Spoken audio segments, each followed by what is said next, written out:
if you were designing a game space that was going to model what a better reality might look like, helping everyone find their purpose, I think would be a huge component of that. Providing them the support in order to achieve that purpose, I think would be a huge part of that. And establishing structures, guilds or townships or however you want to do it. That's where the creativity comes in. Meet Rudi Bonaparte, who's driving innovation at Riot Games, the gaming studio who created the iconic League of Legends, which is the most played PC game in the world.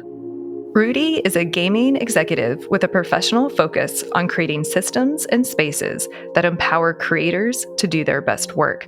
As Riot Games Director of Corporate Operations and Strategy, he helps senior executives and game development teams set clear goals, build exciting new capabilities, and thoughtfully allocate resources through a combination of strategic thinking and tactical implementation.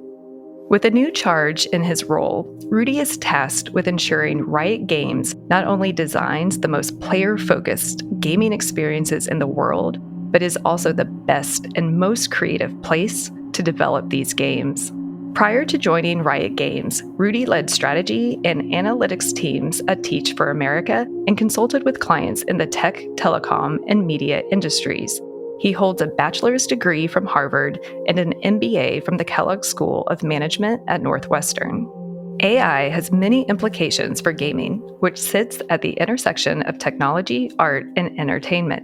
In today's conversation, Rudi discusses the state of the gaming industry, from the economic realities to the exciting possibilities of innovation emerging from recent disruption. Rudi shares his perspective on AI, gaming, and IP, along with how Hollywood and gaming are converging. We also explore gaming as a testbed for ideas that could shape society, what Rudi would build into a virtual environment to nurture the best of humanity, and the lessons that in-game currency and incentive structures hold for the real world. We also touch on some of Rudi's favorite works of speculative fiction and why he believes the future will be brighter than many imagine. Are we in a gaming simulation and don't know it? Listen in to find out. Enjoy. But have you ever thought, what if this is all just a dream? Welcome to Creativity Squared. Discover how creatives are collaborating with artificial intelligence in your inbox, on YouTube, and on your preferred podcast platform. Hi, I'm Helen Todd, your host, and I'm so excited to have you join the weekly conversations I'm having with amazing pioneers in the space. The intention of these conversations is to ignite our collective imagination at the intersection of AI and creativity to envision a world where artists thrive. Just a dream.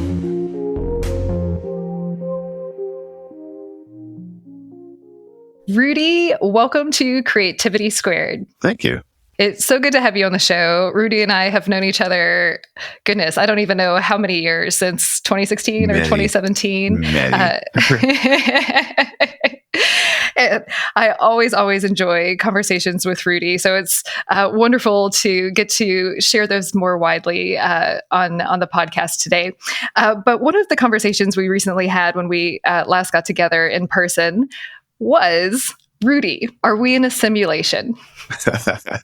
Yeah, I remember that conversation. And I think the only reasonable answer is yeah, almost certainly. Right? Like there's a scale of compute that we're playing with now where we can create simulations, like in the game The Sims, where you're kind of like managing people through their day, through their week, through their life cycle. And do they know that they're in a simulation? What level of cognitive thought are they going through? Who knows? Probably not. But like, if there's a possibility that some version of ourselves at some point in the future comes up with the computational technology to make a really super vivid simulation, we would also be super clear to like not let ourselves know that because we wouldn't want to mess with the results. So for all the simulations that we currently have, there's probably one in the future that looks just like this. So it's probably a thing. Well, the more that I learn about AI and see all these futurists talking about the technology that currently exists and that's on the horizon, I'm with you that I'm more and more convinced that we're in a simulation as well. And I know you just recently got back from GDC. I just recently got back from South by. Nice. And one of the AI developers who's working on AGI using neural networks was sharing with me one of the experiments that he wants to do, or simulations that he wants to run with his tool, is not to train these AI machines on our human data scraped from the web or whatever. He wants to start a simulation with just with the computers only having like the laws of physics and see what happens. And I was like, isn't that just the Big Bang? Can we already be in one of those and not know it? Yeah, that's how that starts. Like if you start with like basic laws of physics and a couple core premises and just like let that run, at some point you will run into the upper limits of compute based on the technology that we have now. But like, yeah, you throw in a little bit of quantum computing at some point in the very distant future, and yeah, you'll end up with a simulation of this. That's just how that has to go. So yeah, no, he will get there. He will get there. I know we jumped right into a fun question, but for those who are meeting you for the first time, can you introduce yourself, where you work, and a bit of your origin story as well? Yeah, sure. So my name is Rudi Bonaparte. I'm a director at Riot Games working on corporate operations and strategy. I also help out with a couple of different game teams, currently working on 2XKO, the 2D platform fighter, helping work through some of the strategy and launch mechanics for that game. Super fun. I've always wanted to work in games. I've been playing video games since like the Atari 2600 days. That's dangerously dating myself. But yeah, came up with the like one joystick, one red button crew, and have been playing video games ever since. Like one of the big topics at GDC this last year was Helldivers 2, new game from Arrowhead Studios. That's kind of like taking the industry by storm. And I've been playing a bunch of that in the last week. So it's been many, many decades of gaming. I got into gaming after business school, went to Northwestern Kellogg. And was fortunate enough to make some connections there that was able to link me up with Riot. Before that, I was at Teach for America working on corporate strategy. I did some more consulting, tech, telecom, digital media work before that. And, did my undergrad at Harvard in nothing related to any of this stuff. So it doesn't really matter what you study. It's just where you want to go. But yeah, I live in Los Angeles and have a great time working on games. I mentioned before we started recording that gaming has come up in a couple of different interviews on the show, specifically with Dunal Hernan, that gaming, I didn't know this, makes more money than film, TV, and music combined as far as revenue in the industry. And for just our audio listeners, Rudi is shaking his head in agreement. But also it's so interesting as we get into more immersive gaming. So I'm curious, could you give us kind of your lay of the land of where gaming is right now, and some of your top takeaways from GDC, which is the Game Developers Conference that you just came back from? For anyone who's kind of new to the world of gaming, bring us a nice introduction, I guess. Yeah, for sure. So gaming is super big. We're fortunate enough to be at the intersection of technology, art, and entertainment. And that means that we have folks coming in from all sorts of different angles with visions for what like a great experience would be. And that has resulted in a lot of audience spend, which gives us some opportunity. I think the industry right now is in a really interesting place. Like there's two kind of conversations going on right now at the same time. The first is unavoidable. Like we have to deal with the fact that there's been a whole bunch of layoffs across the industry. And that's been like really, really hard to stomach, but like necessary as we start to think through how we adjust our business models from what game companies look like before the pandemic to during the pandemic, when there was a lot of incentive for growth. Like everybody's stuck in their house. It's a great time to play games. You saw tremendous growth in the game industry. And then the basically scaling back of all of that as consumer spending patterns have normalized over time. Folks have gone back out into the world and done other stuff than work on games, or play games, spend on games. And that meant that like a lot of companies have had to lay people off. What that does though is create the second part of the conversation, which I think was also a big part of GDC, which was the kind of hope that comes out of that. Because one of the things that we now have is a whole bunch of folks who are now new to the market, lots of experience, lots of opportunity, have made some games during the pandemic, have worked on some big projects. And now, like, what do I do now? And I know a couple of different companies just off the top of my head that are started by people who are laid off in big studios and are now starting their own major studios, fully funded, and are going to make some amazing things. And these individuals might have been spread across 3, 4, 5, 6 different, like big title, big publisher studios previously, but now they're able to kind of join forces since they've all been let go and reimagine what the future of this industry might look like. So there's a lot of hope for what some of these new market entrants might be able to do. Interesting. Well, and I remember, getting to talk to you, and it had been a while since we had seen each other in person. I was like, AI and gaming, you all have to be using AI a lot in your games. And your answer kind of surprised me of like, not actually. So can you tell me a little bit about how you're thinking about AI now, and maybe even some of your conversations at GDC related to AI too? Yeah, I mean, I'm comfortable talking about AI in the gaming industry a little bit more generally. I think there's some really good opportunities out there. I think in terms of how you make games, what the core gameplay loop might look like, and then how you deliver games as a live kind of ongoing service over time. So in terms of making games, I think AI can be really helpful in terms of like lowering the barrier to entry and helping folks get to prototypes fast. You can use like some of these like text to image or like, even like text to video is some of the stuff that we're starting to see where, basically you like write out like what your basic idea for a game, for a concept, for a level, for a piece of art, for a character design. And like these various tools can basically generate that for you. That would originally be a ton of work. But you can very quickly see like, hey, this is a good idea. This is interesting. This is something I want to invest more time in, or maybe I need to tweak my pitch, right? So that iteration loop to get you to that first great idea, is made much, much simpler via AI.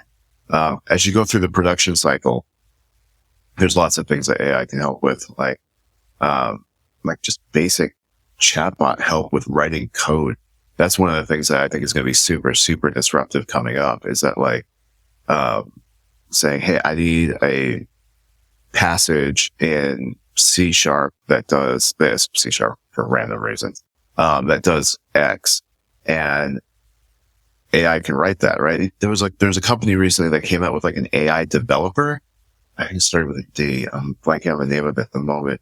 But this AI developer is something that's totally worth watching, because if we get to a point where you can say like, hey, I want to build a character in a game that is 6'2", wields an axe, and has a British accent. I don't know. Then you go, okay, we run that through like a couple of different AI programs, and that will get to a point where we can rig it, code it, VO it, generate the key art for it. Like all of that can be done pretty quickly and get you to a solid prototype. I think the thing you gotta be worried about though is that like, the ownership of these assets is something that is still being very, very hotly discussed. And to the extent that, especially like in the case of image generators, a lot of the assets that it was trained on are the proprietary materials of other artists. Like those artists need to see benefit from their work. So I don't think that there's like this carte blanche to like run off with other people's effort because you're going to like run it through an AI and synthesize it for something else. I think that, developers will need to be really, really careful in terms of like what their models are trained on and the rights assignment to that, because we don't want to disenfranchise anybody that's really contributing to the end product. But that being said, like there's a lot of opportunity there to kind of like tighten up those production loops. And then at the end, once you're running a live service, there's all sorts of things that AI can help with tremendously, from packet routing, like how you move little bits of data around the internet to make the game go, to how you deal with customer support. That's one of the things that AI can be super helpful with, because AI has access to the entire library of knowledge of how to fix your problem, and it can find you the answer pretty quickly, sometimes faster than a human could. So I think folks that are running into trouble may have a better experience with an AI chatbot than with somebody from traditional customer service. Yeah, thank you for giving us the lay of the land. And yeah, it's good to hear you mention about the artists' compensation and attribution as well. I know some companies, like I mention them all the time on the show, Adobe, like any works that come out of Adobe's Gen AI product, the artists have consented to having them train the models, and there's actually an algorithm that determines the compensation based on the output. So there are examples out there. And as soon as we start talking about blockchain and smart contracts, it gets really interesting, and having the revenue sharing done through the smart contracts. So it's good to hear you say that. That's very needed in the gaming industry as well. And it also sounds like just the lower barrier of entry will open up so many new voices and ideas when it comes to gaming too. Because one thing I didn't know until a presentation last year, I think, what is it? You probably know the stat, like over 50% of gamers, especially mobile games, are women. Is that, do I have my stat right? Yeah, that's about right.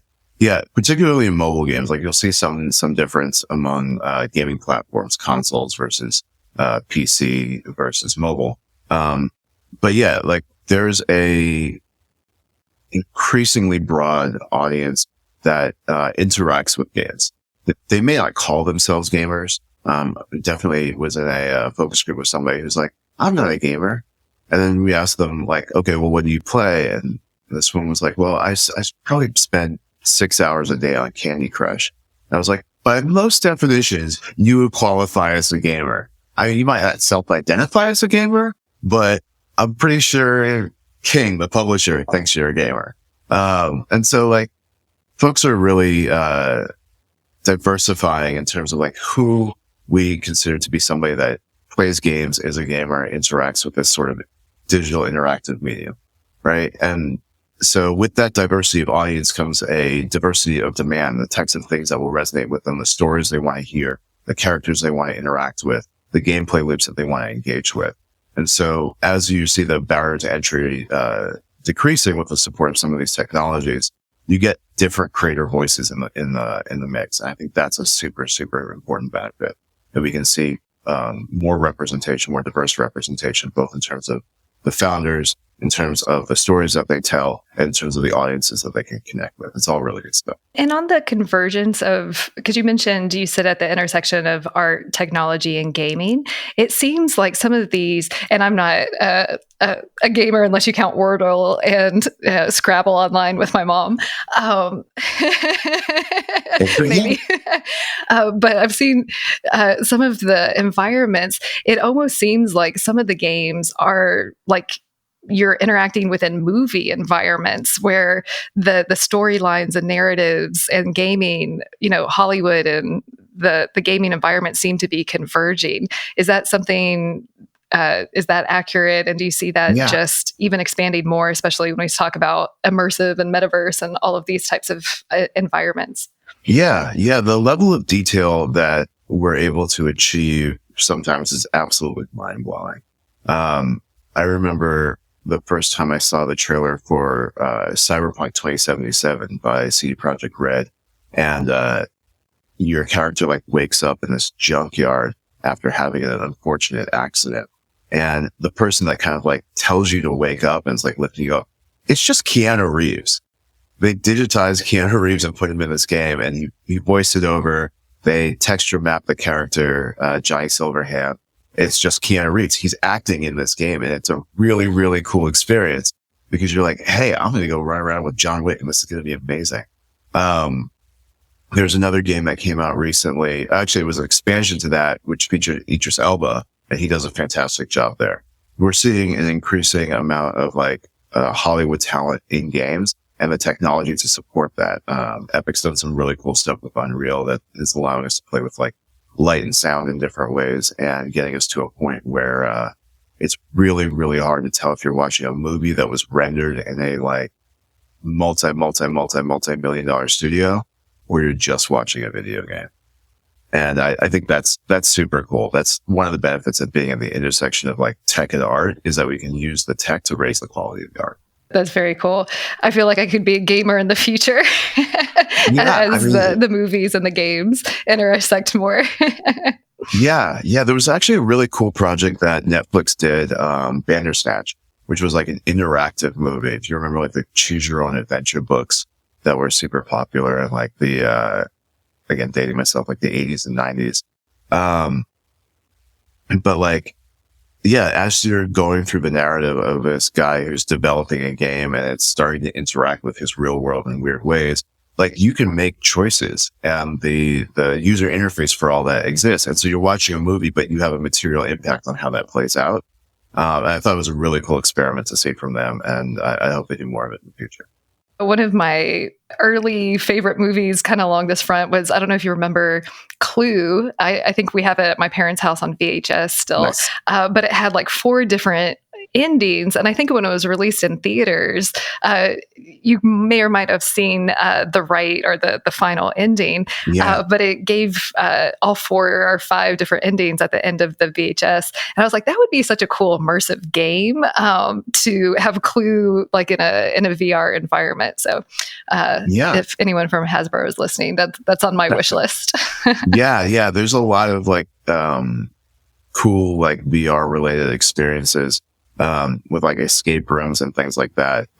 Because once you're in that immersive space, like choosing what to interact with to kind of move the puzzle forward, is something that medium kind of lends itself to pretty naturally. And you told me that you actually have somewhat of a new role at Riot, that you're kind of charged with coming up with Riot's version of the Disney Imagineering formula to figure out the secret recipe to make Riot the best place to make games and develop, or game experiences and develop games from the user and developer side. So can you tell us, I guess, about this new department and where you're at and how you're thinking about it? Yeah, I can talk about that a little bit.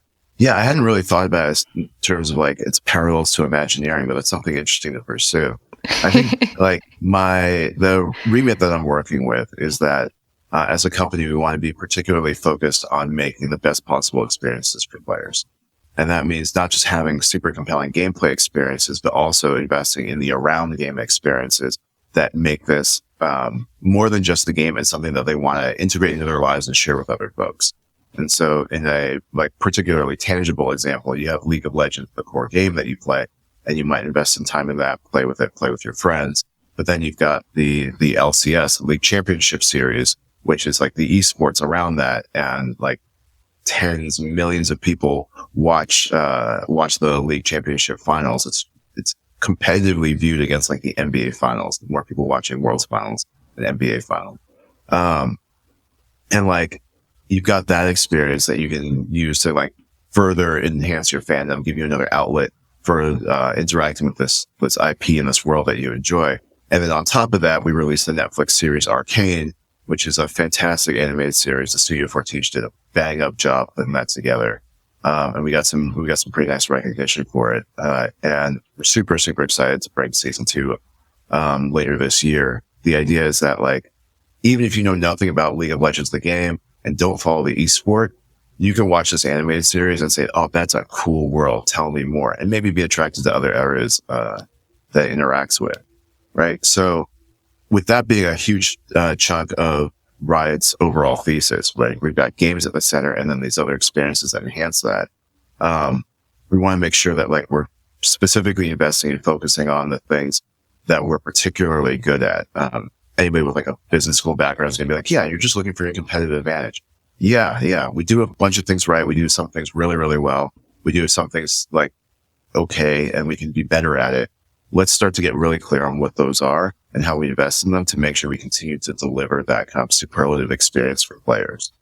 On top of that, this should be a really good place to make games. People will make the best experiences for players if they have everything they need and they have all the support that they need in order to bring those creative juices forward and express themselves in a way that really resonates with players. And so the kind of other side of the coin is like making this a really great place to make games in terms of how we support the artists and engineers and sound designers and all the folks that go into producing and making a game, making sure that they get what they need in order to produce the games that play. Well, as you were describing, I was kind of, I guess my reference point was like, oh, this sounds like an Imagineering formula. So from the concept to, I guess, shipping, how do you think about creativity as related to gaming right now? Is there a playbook or a formula that Riot uses, or is it specific to the different game teams? I'm just a little curious, since the show is at the intersection of creativity and AI, how you all do currently think about creativity. Yeah, I mean, creativity is a core part of making a great game. You can't really get anywhere without like specifically leaning into like, why is this game different and how is this going to meet players' needs in a different way? Because players will immediately know if something's derivative of something else because they're genre aficionados. If I play one racing game and you make another one that's basically just a reskinned version of Need for Speed, like they know that and they're not going to play it. That's going to be a bad business for you. And so even starting with like core game design theses and like what market you want to go into, what genre you want to approach, what kind of like player experience you want to go after. Like you have to be really creative in terms of like how you're thinking about the relationship between the current offering, because there's a lot of games out there, the current offering, what you want to improve on, and how that's going to make things better for players. And there's a lot of like theorizing and hypothesizing about what that right answer might be. But when you land on that, you've got this game thesis that you can then start to develop around and test, and continue from there. And then all through the process of like iterating on the game loop and how you express the art and whether you're going to, what IP you're going to use. Cause like Valorant, for example, doesn't use the League of Legends IP. Valorant is like our tactical shooter game. It uses a completely different world than League of Legends, which uses a little bit more of like a high fantasy steampunk mixed world with two separate IPs, and the decision to put Valorant in its own IP instead of the League IP meant that we're going to have to create the whole Valorant IP. So there's a whole bunch of work to be done there as well. And I think this is pretty common across most of the game studios in terms of thinking about, what can we do with our existing formula? Like if you were at Ubisoft and thinking about how to extend the next chapter of the Assassin's Creed story, you got get some really, really, really clever people thinking about how do we take the core gameplay formula that made the series so successful across those 7 or 8 games they have in that franchise and iterate on it in a way that makes it interesting and new and fresh for an audience that may not have been originally attracted to it, but still relevant and familiar enough to the folks that love the franchise where they're like, oh, you abandoned everything that was good. So they've got a very thin line to run, and that's going to require some particularly creative thinking. It sounds like a lot of iterations go into the process of of the games. Yeah. Oh, and you mentioned before we started recording about one of the conversations you had at GDC of how to integrate AI. And you mentioned it really starts with the game experience first and foremost, and the tech second. So do you want to expand on that a little bit more? Yeah, I can talk a little bit about that. The question that I had fielded at this panel I was on at GDC that I was super grateful to be a part of was in regards to the type of technologies that investors might want to see in a game that they're potentially going to fund. And the other panelists and I had kind of all agreed that it wasn't really about integrating technologies. It was about finding that product market fit, finding a really clean way of articulating what experience the player wants to have, what player need you're trying to meet, and how your game's going to link up with that. And the technology, therefore, ends up being a means to an end, a way to either quickly prove or disprove your hypothesis, a way to improve the player experience, a way to differentiate it from other things that currently exist. But it all is going to start with, hey, this is the people that we're targeting. This is what they want out of a gaming experience, and this is how we're going to meet that need. Well before you talk about any sort of the technologies that get integrated into that. The technologies become a reason to believe you might achieve that. But establishing that is the first question. Yeah, I find that very interesting, especially, or it makes sense. I feel like so many people immediately just jump to tech forward solutions and are like find the problem and they have a solution in search of a problem. If you have a hammer, everything looks like a nail. Yes. Right. Yeah. And exactly. I remember there was a surge in investment a couple of years back, just after the pandemic, where like everybody was, was trying to make like, we're going to make blockchain games, or we're going to make Web3 games. And it was about what can we do with Web3. I think the exploration might have been helpful, but it didn't start with like a game thesis. It started with a tech thesis. And so you ended up with a lot of products and pitches that were like, we're going to use this technology on a thing that we don't know if anybody wants. And so a lot of those startups went little to nowhere because they hadn't established like how they were going to meet a consumer need first and then technology second. They started with how are we going to use this tech first and then try to search for a consumer need second. And sometimes they just didn't find it. Yeah, that doesn't surprise me. You mentioned esports, and I watched the movie Artificial Gamer, which I very, very much recommend. I had never even heard of the game Dota, which apparently is a massive game where stadiums are filled, winners walk away with millions of dollars. But why I watched it and why I recommend it is in the, I guess, canon of AI versus humans in gaming. First, we had chess, and then a DeepMind for the Chinese game Go, and then OpenAI, AI versus Dota players. So it's a really interesting look into OpenAI's culture. And this was before ChatGPT blew up and they kind of went more into a PR lockdown. So it's an interesting look at how they think. But one of the interesting things is that the players who played against the AI, the OpenAI gaming agents, however you call them, they actually, when they came back to play against other human players, their personal games had improved so much playing against AI that it was almost like a human learning, where their games improved playing against the AI. So I thought that was a really interesting application of just AI in improving one's own gaming. But that's a very long way to get to my question. Thoughts on that, but also what's the state of esports in the US? Because it seems like just from an outside view that it's bigger in other countries where stadiums are filled, but I might just totally be missing the boat on what that landscape is here too. Yeah, no, I mean, I've been to some huge events at the Staples Center here in LA. But yeah, no, so the thing about like AI agents in games, and StarCraft is another example where like the StarCraft bot is particularly talented, is that unlike chess and Go, where there are feels like infinite combinations, but like there's only a fixed number of first moves you can make in chess. The degrees of freedom within some of these games that AI is now engaging with, like StarCraft and Dota, are significantly higher. And that means that like there's a lot more room for creativity and unexpected things that the AI is not trained for. And that means that when you're playing as a player, you're kind of pushed to your next level because the AI will react to all the basic things because it's been trained on all the basic things. And so you really do have to like reach down into your humanity and pull out some creativity on how you're going to beat this robot that will respond to all of like your 101, 201, 301 level, actions. And so I'm not surprised at all that like after playing against this machine that is forcing you to play at the highest level you possibly can as a person, when you come back and play against people who make mistakes against 101 moves, you're like, oh, well, that's pretty free. This is going to be a much more straightforward match because I'm not being brutally punished for doing basic things. I can do, and I have the opportunity to do that to my opponent because also the AI bot's not going to make one-on-one mistakes. So you just become that much better of a player because the environment that you're training in is that much less forgiving.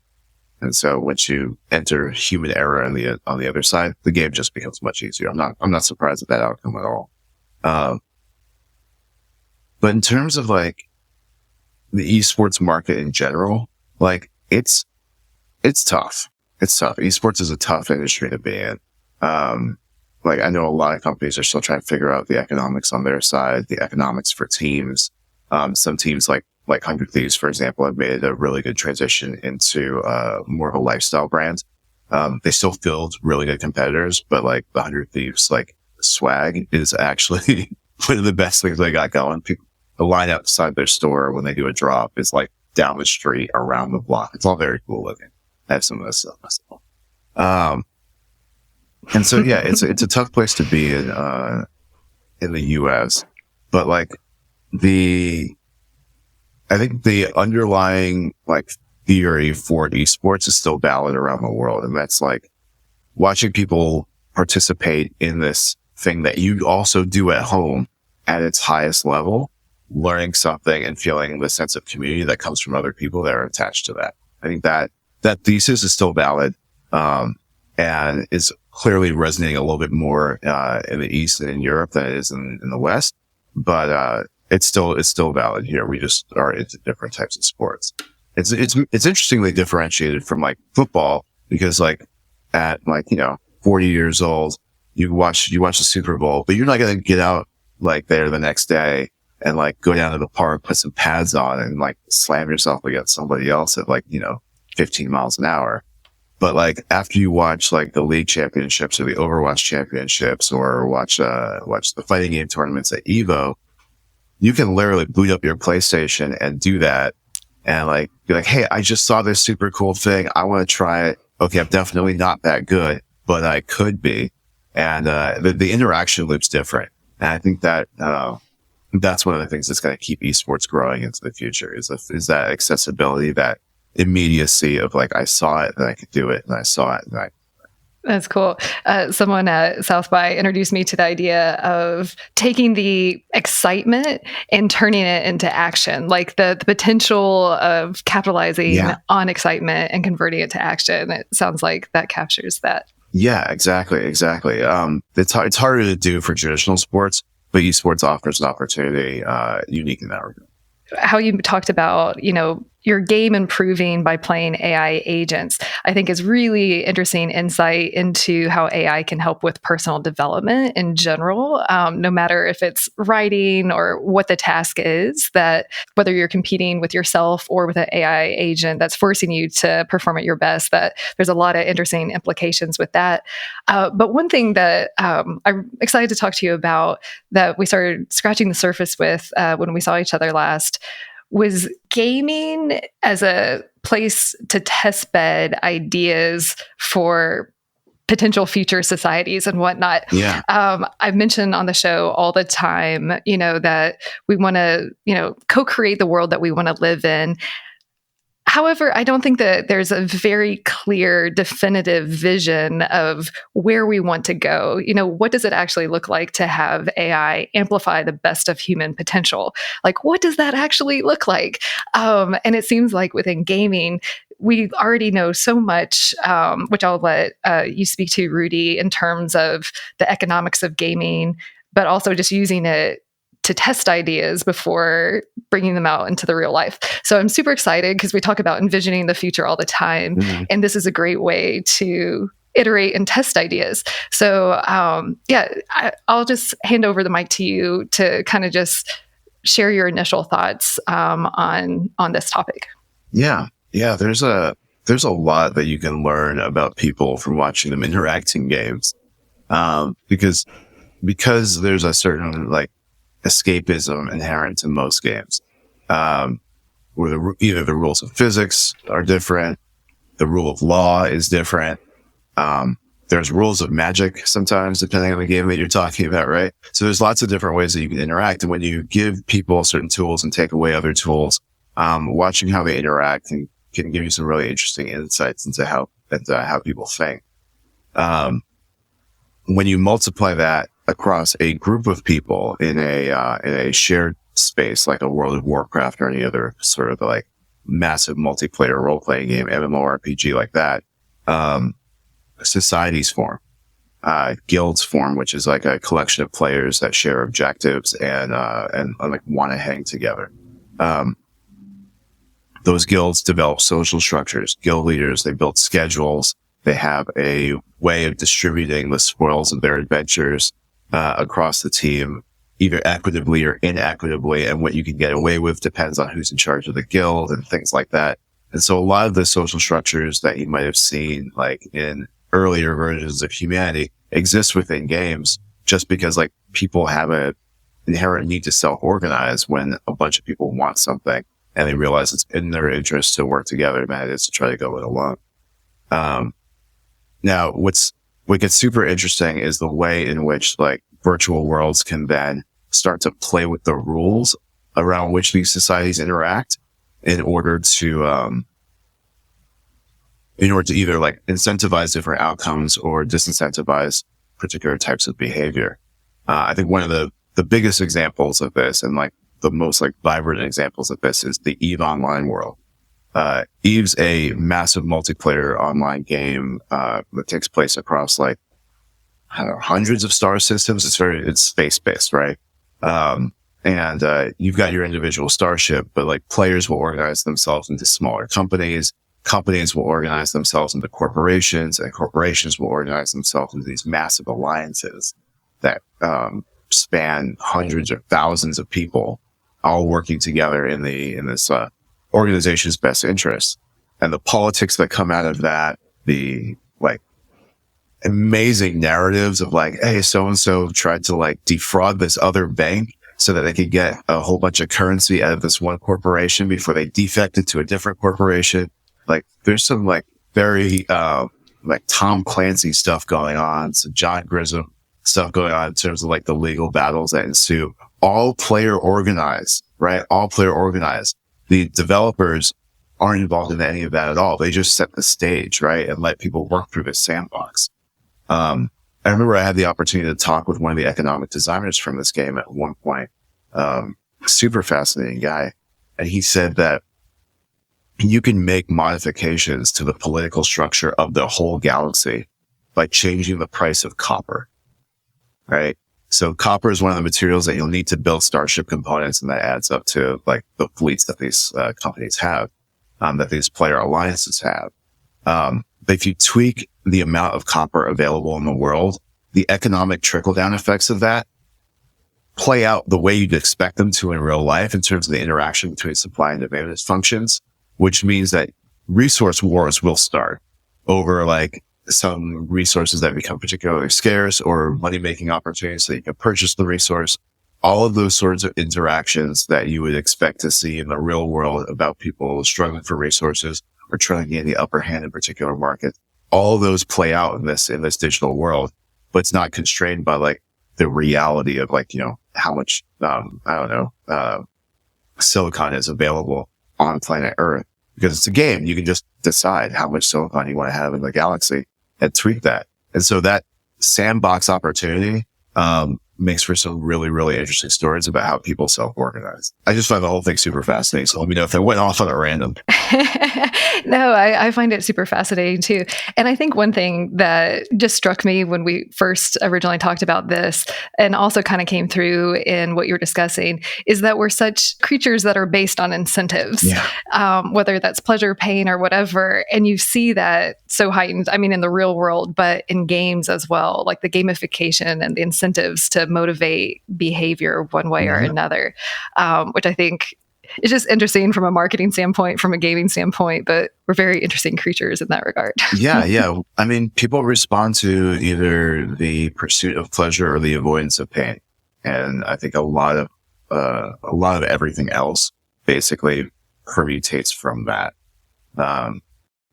And we can play with those incentives in a game world in a way that it would probably be wrong to in the real world, for entertainment purposes. And, because you're able to push the boundaries, you can do a lot of interesting exploration into how people think. That being said, like the lessons that you learn in terms of like how people interact at their best and their worst can provide some interesting insights into what like a better world might look like. The way that people self-organize to like build communities, to support each other, to, like invest in one another. You see this in these online communities, in these gaming communities where like guilds will get together and hold funerals for members that have passed. And it's really, really touching to see that like this is such a big part of their lives. And that's one of the things that some people focus on, but also that like they're providing closure to each other in an organized way, using the tools that the world provides to them. And I think that's that's really, really promising to see. Yeah, I have chills listening to that. One thing that I'm curious to have you expand on is I think it's inevitable. There's so many studies that AI is going to displace workers. There needs to be upskilling, reskilling. There'll be whole new jobs, but there is this transitional period. And one of the things that has been suggested right now, I'm very pro. No one has convinced me otherwise so far of like a universal basic income. But it also gets super interesting when you look at currency within games and what we can learn from that. And one of the trends from South by also that I learned is like everything's going to be tokenized just in general. And I feel like games already give a glimpse into that. So I'm really curious from the seat that you sit in. And I know you've read so many books on sci-fi and, utopian and dystopian societies that we can pull from too. Kind of what are your thoughts on how, we should be thinking about currency, or maybe even just like the lessons from games that you've seen that maybe we should just be aware of as we're like entering this brave new world of AI impacting all facets of our lives? Yeah, I mean, the notion of tokenization, I feel like it's a little bit more tied to ideas around the broader utility of blockchain that is particularly around AI. But the idea that you can take a storage of value that exists in one ecosystem, like an American Airlines point, and tokenize it in a way that it can be distributed at your local bowling alley as a prize. Like that could be super, super interesting. There's three things I think you'd have to work through. I think probably the first one is like how you set up and manage the like storage for that. Like digital wallets are already a thing for storing NFTs and things like that. But like the way in which we think about the different types of tokens that can be stored and how those will be distributed and how you keep all of that secured, like the underlying infrastructure for that. I think there's a little ways to go on some of that stuff. Cause I've heard both like great stories about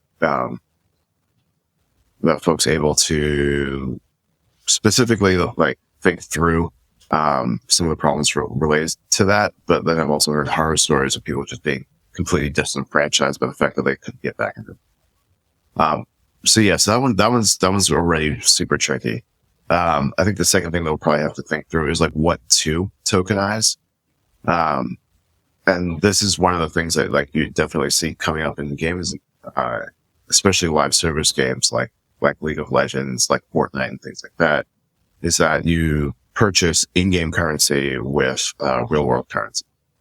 That in-game currency then can be used across like different facets of that ecosystem.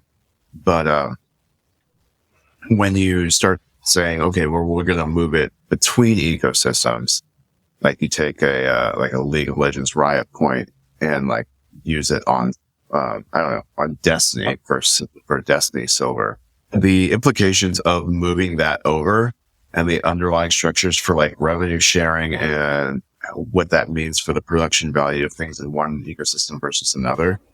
Just because there isn't like a unified production experience means that like there'll need to be a lot of like people getting together to figure out the details and how that can feel fair and equitable. And so while it might be cool to be like, hey, I bought this one thing and I can use it anywhere.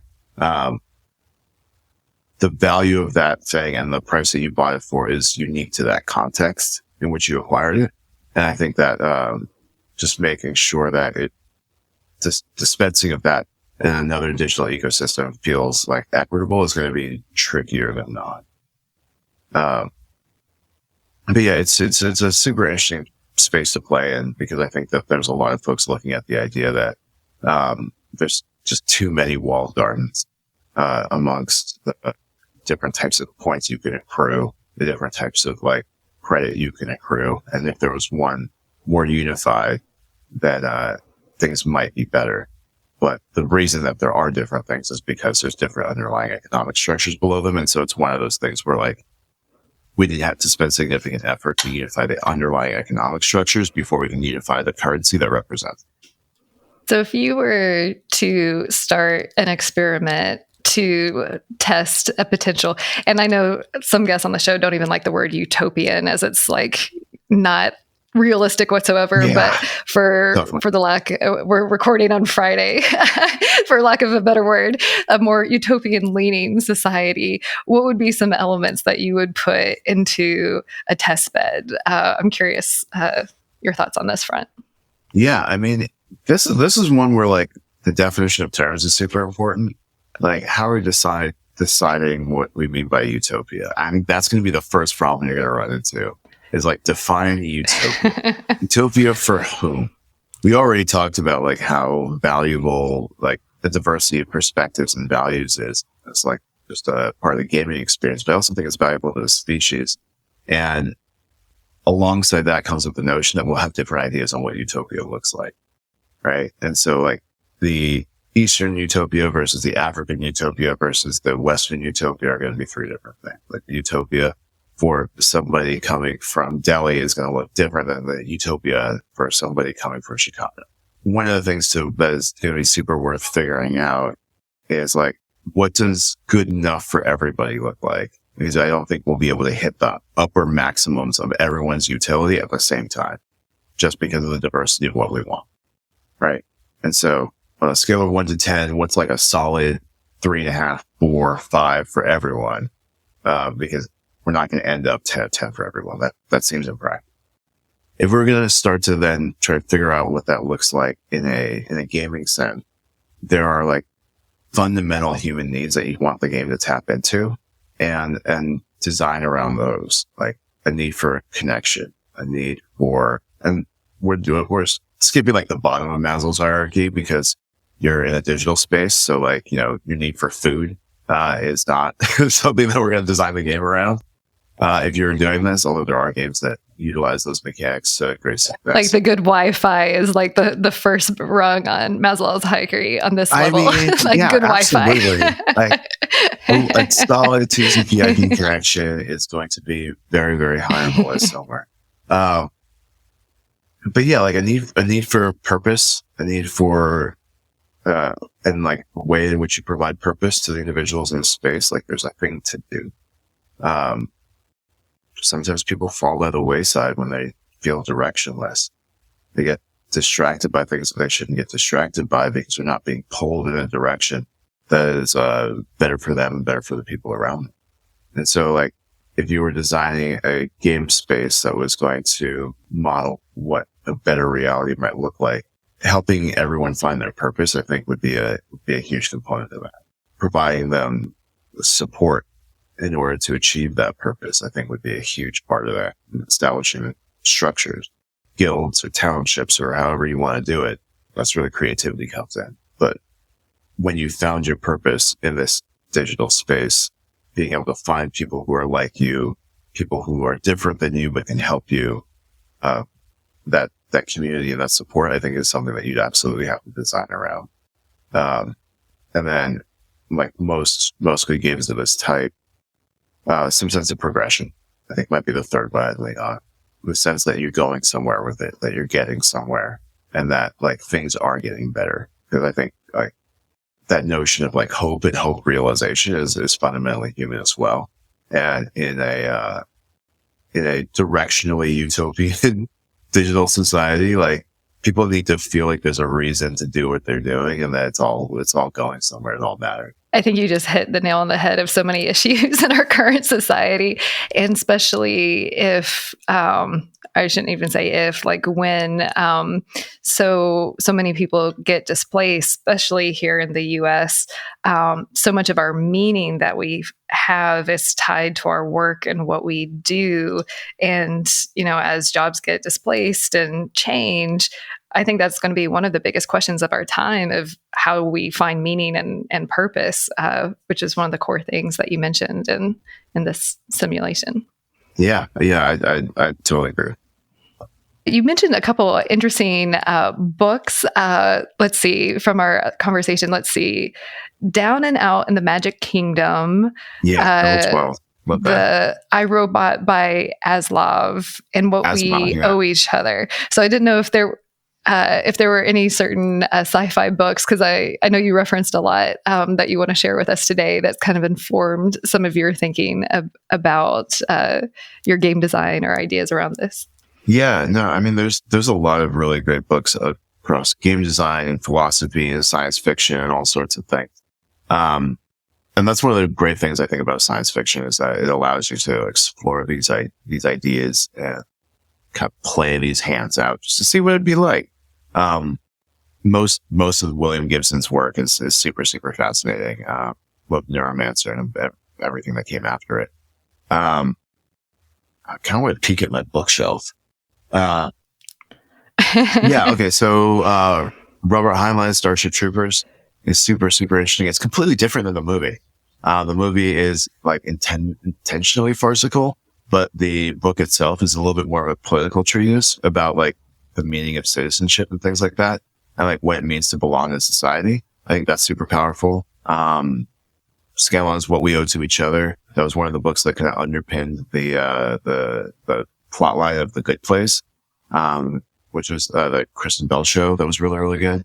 And that one talks about it was like, so good. If you haven't seen The Good Place, yeah, I highly recommend it. It was so good. So good. It's so good. I didn't expect it to be as good as it was. It looked kind of cutesy up front, and I was along for that ride. And then it just got like deep and like complicated and uplifting and funny, and everybody was amazing. I really, really enjoyed that show. Can't recommend it strongly enough. But yeah, they really do get into like some pretty solid philosophical arguments towards the end of it. And yeah, that book, in terms of like social contractualism, covers those topics reasonably well. But yeah, I think the main thing is just to read a bunch of different stuff. Like, I think I've benefited the most from being able to, be fortunate to have access to lots of different types of materials: fiction, nonfiction, science fiction, fantasy, technical manuals, like economic books, like all of those kind of just add up to an understanding of what might be or what's possible, and a way to associate these different ideas together. There isn't really a book that's going to tell you what the future looks like, right? But you can extrapolate your expectations for what the future might look like based on your understanding of what's come before, and that's spread out across a bunch of different books. Well, I'll be sure to link to all of these. I know that they're on my to-read list, so thank you.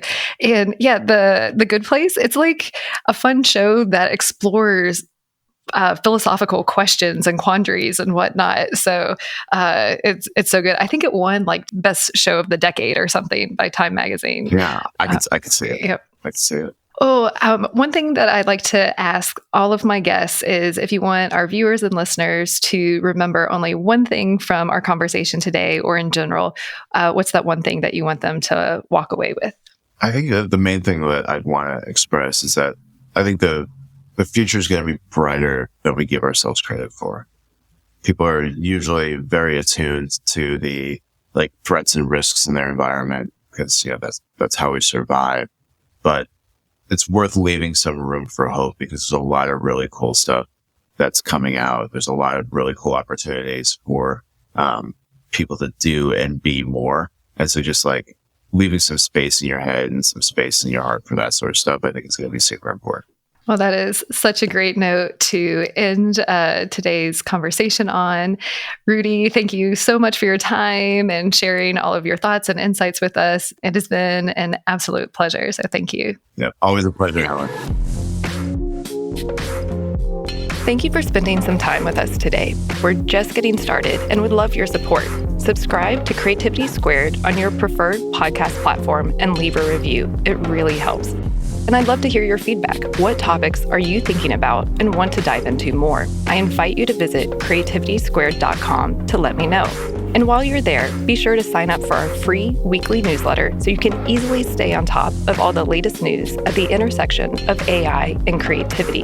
Because it's so important to support artists, 10% of all revenue Creativity Squared generates will go to ArtsWave, a nationally recognized nonprofit that supports over 100 arts organizations. Become a premium newsletter subscriber or leave a tip on the website to support this project and ArtsWave. And premium newsletter subscribers will receive NFTs of episode cover art and more extras to say thank you for helping bring my dream to life. And a big, big thank you to everyone who's offered their time, energy, and encouragement and support so far. I really appreciate it from the bottom of my heart. This show is produced and made possible by the team at Play Audio Agency. Until next week, keep creating.